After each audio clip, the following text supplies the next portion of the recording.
지난 6일 우리 이웃나라 일본 홋카이도에서 진도 7의 지진이 있었습니다. 259만 가구 정도가 사는 북해도 전체 모든 지역이 큰 어려움을 당하고 초토화되었습니다. 공항도 폐쇄되었습니다. 지금까지 한 35명 정도가 죽었고 수도 없는 이재민이 생겼습니다. 가장 큰 문제는 대규모 정전 사태인 블랙아웃입니다. 전기가 없으니 아무것도 할 수 있는 게 없습니다. 신호등이 사라졌으니 시 전체는 뒤엉켜 혼란에 빠졌습니다.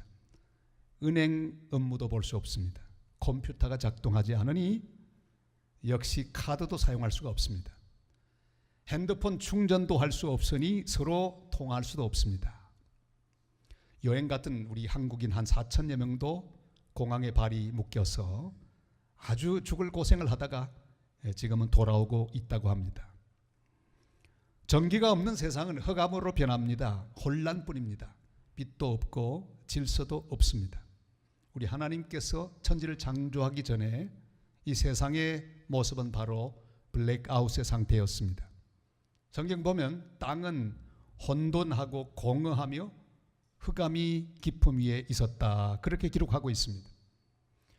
지금 우리 사는 세상은 마치도 홋카이도처럼 영적 블랙아웃의 상태라고 말할 수 있습니다.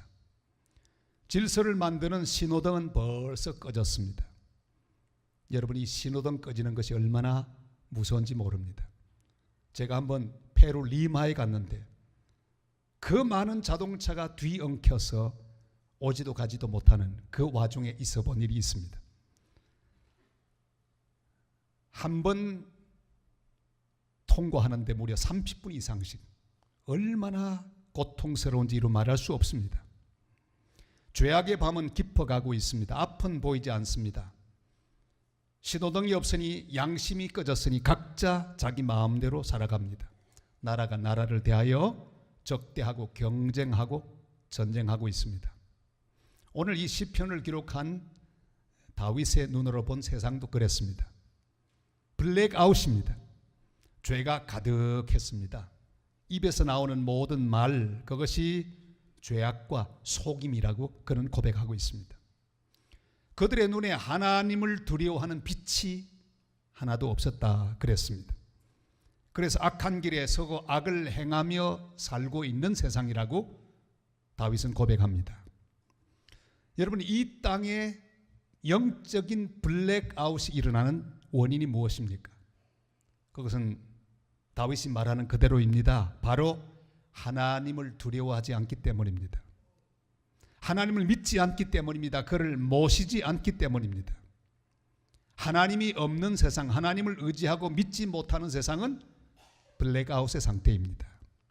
그러나 하나님의 은혜로 우리는 다윗과 함께 오늘 아름다운 고백을 하는 사람이 되었습니다. 우리 구절을 같이 고백할까요? 다 같이요. 진실로 생명의 원천이 주께 있사오니 주의 빛 안에서 우리가 빛을 보리이다. 아멘. 우리는 주의 빛 안에서 빛을 보는 사람이 되었습니다. 주의 빛 안에서 우리는 세상의 모든 빛을 볼 수 있습니다. 오직 주님의 빛으로만 모든 걸 밝힐 수 있고 주의 빛 안에서만 모든 것을 할 수 있기 때문입니다. 오늘 이 시간 주님의 빛이 이 말씀을 듣는 가운데 우리 마음 속에 비치고 우리의 생각 속에 비치고 우리의 삶을 비추어서 밝혀 눈앞에 보이는 거룩한 길을 따라가는 복된 빛의 자녀로 서는 거룩한 시간이 되시기를 바랍니다. 어떤 블랙아웃의 상태에 있더라도 중요한 것은 주님의 빛을 인정하는 것입니다. 이 땅에 어둠이 가득하고 혼란이 가득해도 주의 인자하심이 하늘에 있고 주의 진실하심이 공중에 사무친 것을 인정하고 보아야 합니다. 우리 5절 말씀을 다 같이 읽겠습니다. 여호와여, 주의 인자하심이 하늘에 있고 주의 진실하심이 공중에 사무쳤으며. 아멘. 천지 창조 이전 혼란한 세상, 텅 빈 세상에도 희망은 있었습니다. 혼란하다고 희망이 없는 게 아닙니다. 그 희망은 바로 여호와 하나님의 영이 수면 위에 운행하고 있었습니다. 혼란 그 가운데 하나님의 영이 운행하고 있었습니다. 하나님이 계신 것이 희망입니다. 우리 인생이 아무리 뒤죽박죽 잘못되는 것처럼 보여도 우리 하나님이 우리와 함께 동행하시니 우리의 인생에 희망이 있습니다. 이 세상이 온통 혼란한 것처럼 보여도 하나님께서 이 세상을 다스리고 계시니 세상에 희망이 있습니다. 오늘 창세기 1장 2절 보면 이렇게 기록하고 있죠. 다 같이요. 땅이 혼돈하고 공허하며 흑암이 깊음 위에 있고 하나님의 영은 수면 위에 운행하시니라. 아멘. 하나님이 운행하고 계셨습니다. 혼란 가운데 하나님이 임재하고 계셨습니다. 그리고 하나님 말씀합니다. 빛이 있으라. 빛이 임하게 되었습니다. 빛과 어둠은 나누어졌습니다. 어둠은 물러가고 말았습니다. 바울도 그랬습니다. 주님 만나기 전 그는 흑암 가운데 있었습니다. 방향을 찾지 못했습니다. 교만과 미움과 살기가 가득했습니다. 그러나 다메섹 도상에서 주의 빛을 보았습니다. 빛이 맞아 그는 꼬꾸라집니다. 하나님을 알게 되었습니다. 빛이 맞아 그의 마음속에 모든 어둠이 물러갔습니다. 빌립도 마찬가지입니다. 마음에 혼란이 가득했습니다. 흑암이 깊었습니다. 어떻게 살아야 할지, 무엇을 위하여 살아야 할지를 모르는 그런 가운데 있었습니다. 그래서 흔히 유대인들이 그렇게 했듯이 무화과 나무 아래 앉아서 고민했습니다. 하나님에 대하여 생각해 보았습니다. 그리고 하나님을 찾았습니다. 빛 대신 예수님이 그에게 오셨습니다. 네가 무화과 나무 아래 있을 때 내가 너를 보았노라. 빛이 비치자 그의 마음속에 있는 모든 흑암과 혼돈, 의심이 사라졌습니다. 그리고 그는 참 제자가 될 수 있었습니다. 생명의 원천이 되시는 주님의 빛으로만 우리는 모든 빛을 볼 수 있습니다. 그래서 오늘 우리에게 마음속에 기도 제목이 있습니다. 주여 주의 빛을 비추어 주옵소서. 우리 한번 같이 할까요? 주의 빛을 비추어 주옵소서. 그렇습니다. 주님의 빛이 비추어야 합니다. 그래서 주님을 우리가 바로 알아야 합니다. 내 인생을 향한 주님의 진실하심, 인자하심은 하늘 위에 가득합니다. 나를 위한 주님의 진실하심은 공중에 사무친다 그랬습니다. 여러분, 우리 인생이 지금 어떻게 돌아가든지 주님의 빛이 비추면 하나님의 인자하심이 하늘에 가득 찬 놀라운 은혜를 발견하게 될 것입니다. 주의 진실하심이 공중에 사무치는 이 놀라운 사실을 발견하게 될 것입니다. 이 사실을 확신하고 고백할 때 우리는 주의 빛 안에 있는 사람이 될 수 있을 것입니다. 그래서 이렇게 우리는 고백합니다. 시편 117편 2절 다 같이요.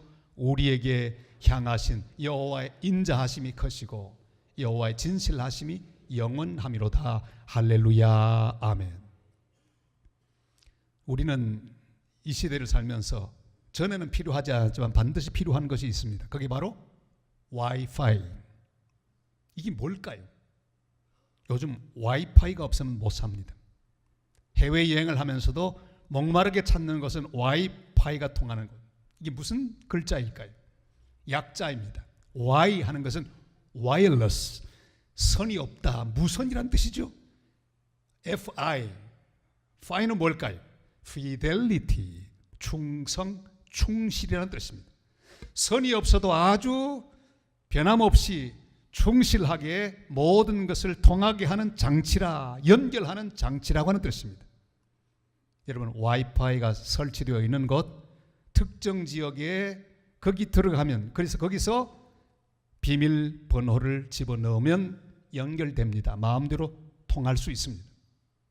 그러나 우리 주님은 하늘에 충만하시고 공중에 사무치는 빛 대신 하나님이십니다. 언제나 어디서나 주님을 인정하고 그 주님을 받아들이고 믿기만 하면, 온하기만 하면 이 놀라운 하나님의 와이파이는 우리와 통하게 되어 있습니다. 제 사무실에 가면 이 액자가 하나 있습니다. 어느 카페, 교회가 운영하는 카페에 가서 이 그림을 보고 야 그거 참 좋다 좀 탐복을 했더니 거기 목사님이 제게 그냥 그대로 떼서 선물로 주었습니다. 그래서 제가 사무실에 붙여뒀습니다. 얼마나 보는 순간에 은혜가 되는지 몰라요. 여러분, 하나님의 와이파이입니다. 밑에 보면 온이 있습니다. 사무엘이 하나님의 음성을 듣지 않습니까? 자, 교회에서도 우리는 영적인 와이파이, 하나님의 음성을 들어야 합니다. 하나님과 통해야 합니다. 집에서도 통해야 합니다. 길을 가면서도, 일하면서도, 운전하면서도 와이파이가 통해야 합니다. 오늘 이 시간 우리의 믿음으로 말미암아 하나님의 음성이 들리고 하나님과 더불어 교통하게 되고 하나님 은혜가 임하는 거룩한 역사가 일어날 수 있기를 바랍니다. 믿음으로 온하시기를 바랍니다.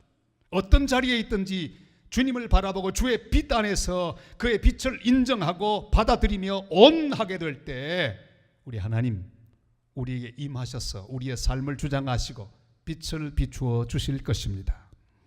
신실하신 주님은 언제든지 우리에게 오십니다. 오셔서 빛을 채우십니다. 우리를 새롭게 하십니다. 진리의 빛이 우리에게 비추어지면 우리는 하나님을 더 깊이 알게 됩니다. 그 사랑을 알게 됩니다. 그 은혜를 알게 됩니다. 그 자비하심을 알게 됩니다. 그 능력을 알게 됩니다. 에베소 1장 17절로 19절이 이렇게 말씀하죠. 우리 다 같이요. 우리 주 예수 그리스도의 하나님 영광의 아버지께서 지혜와 계시의 영을 너희에게 주사 하나님을 알게 하시고 너희 마음의 눈을 밝히사 그의 부르심의 소망이 무엇이며 성도 안에서 그 기업의 영광의 풍성함이 무엇이며 그의 힘의 위력으로 역사하심을 따라 믿는 우리에게 베푸신 능력이 심히 크심이 어떠한 것을 너희로 알게 하시기를 구하노라. 아멘. 주님의 빛으로 가득히 채워져서 주님을 바로 알게 되는 은혜가 함께 하시기를 바랍니다. 주님을 바로 알고 바로 섬기는 그런 하나님의 사람으로 든든히 서는 복된 은혜가 함께 하시기를 주님의 이름으로 축원합니다. 주의 빛 안에 있는 사람, 빛을 본 사람들은 하나님을 제대로 보고 알고 섬기게 됩니다. 왜냐하면 하나님이 바로 빛의 근원임을 알기 때문입니다. 하나님을 알게 된 다음에 한 걸음 더 나가서 자기가 누구인지를 압니다. 그래서 빛으로 나갑니다. 그의 날개 그늘 아래 피하나이다 이런 고백을 하면서 주님께로 갑니다. 7절 8절이 말씀하지요. 다 같이요. 하나님이여 주의 인자하심이 어찌 그리 보배로운지요 사람들이 주의 날개 그늘 아래에 피하나이다.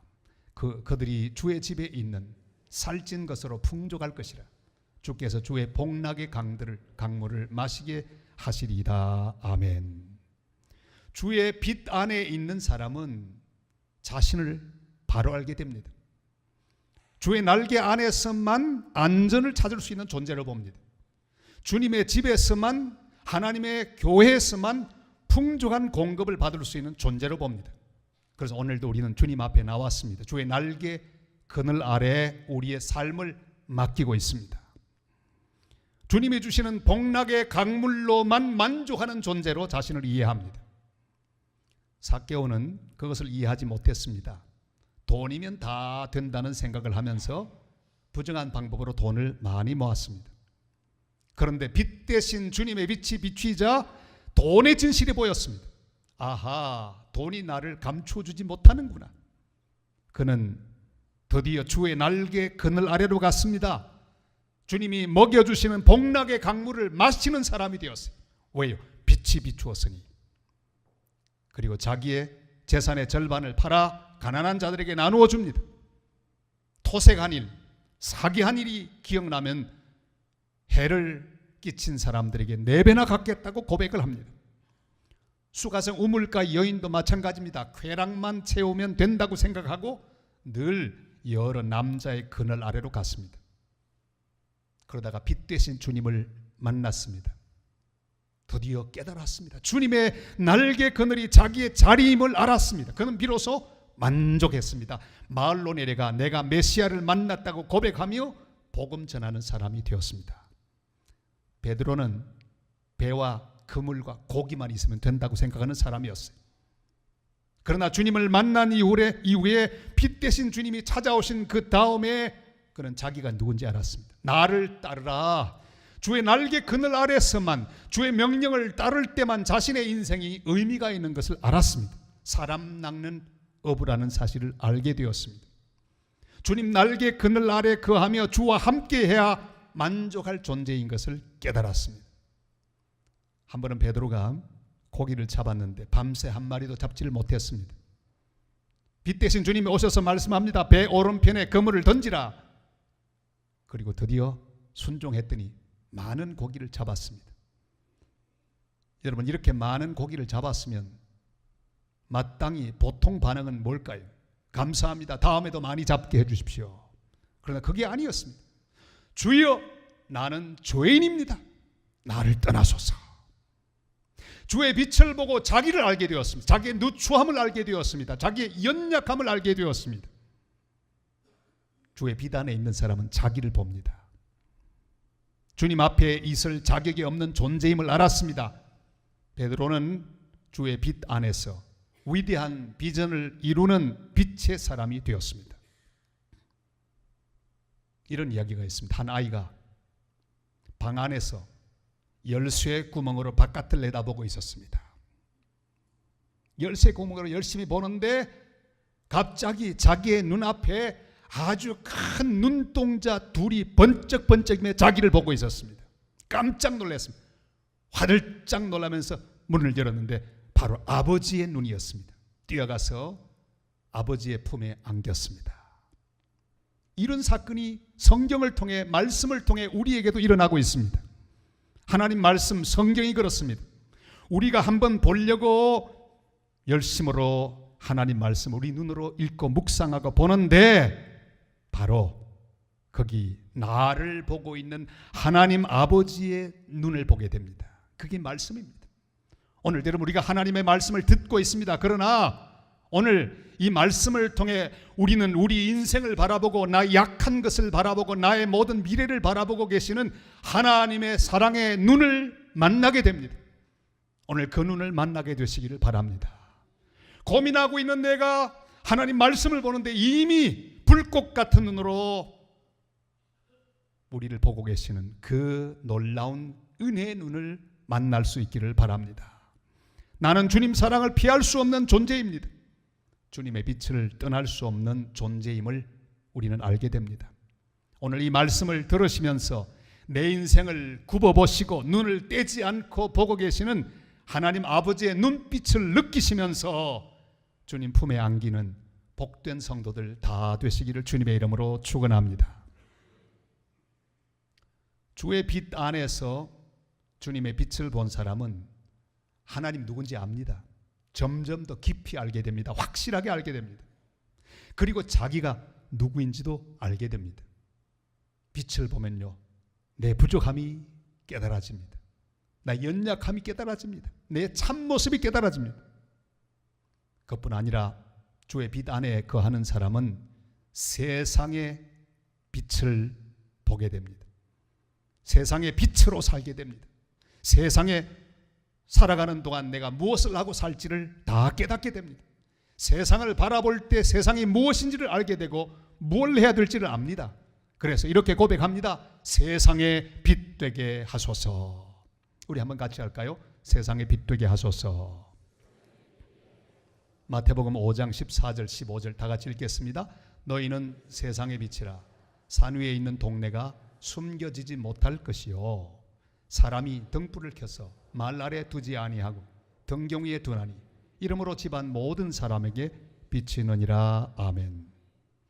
참 빛으로 세상에 오셔서 모든 어두움을 몰아내시고 우리에게 빛이 되어 주셔서 모든 소망을 주신 소망의 빛, 진리의 빛 예수 그리스도, 평화의 빛이 되시는 예수 그리스도, 구원과 정의의 빛이 되시는 예수 그리스도, 그분을 믿는 사람은 이 세상 속에서 그 주님처럼 빛으로 살게 되어 있습니다.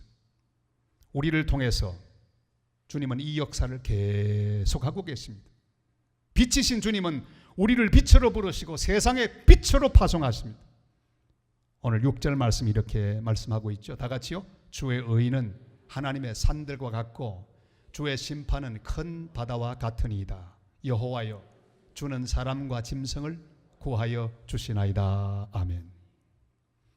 지금 세상이 블랙아웃 된 것처럼 보이지만 그러나 여전히 하나님은 온 세상을 운행하고 계십니다. 주의 인자하심이 하늘에 있습니다. 진실하심이 공중에 사무칩니다. 전혀 문제 없습니다. 내 인생도 전혀 문제가 없습니다. 왜냐하면 주님께서 운행하고 계시기 때문입니다. 그의 의가 산처럼 든든히 서 있습니다. 여러분, 의가 무너졌다고 절대 속단하지 마시길 바랍니다. 여호와 하나님의 의는 산처럼 우리를 향해 서 있습니다. 하나님 앞에서 하나님의 의를 보아야 합니다. 파도처럼 하나님의 심판은 세상을 향해 지금도 막 밀려오고 있습니다. 하나님은 이 세상을 반드시 심판하실 것입니다. 잘한 것, 잘못한 것을 밝히실 것입니다. 내 인생의 억울한 사정을 주님이 아시고 반드시 모든 것을 밝혀주실 것입니다. 빅토리아 왕조 시대의 시인이었던 로버트 브라우닝, 바로 이분이죠. 그가 여러 시를 많이 지었는데 피파의 노래라고 하는 유명한 명시를 지었습니다.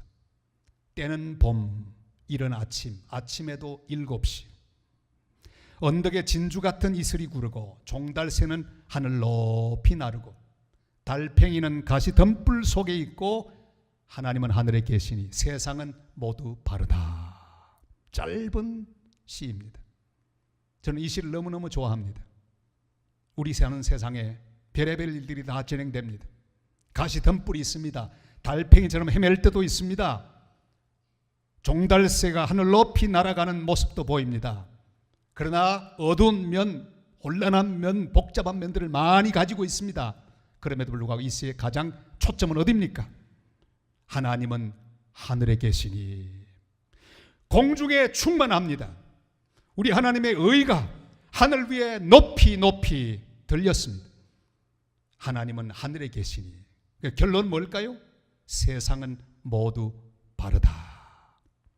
그래서 원문을 제가 봤습니다. 어떻게 번역했을까? 보통 두 종류로 번역합니다. 세상은 모두 평안하다 이렇게 번역한 사람도 있고 세상은 모두 바르다. 원문은 그렇게 되어 있습니다.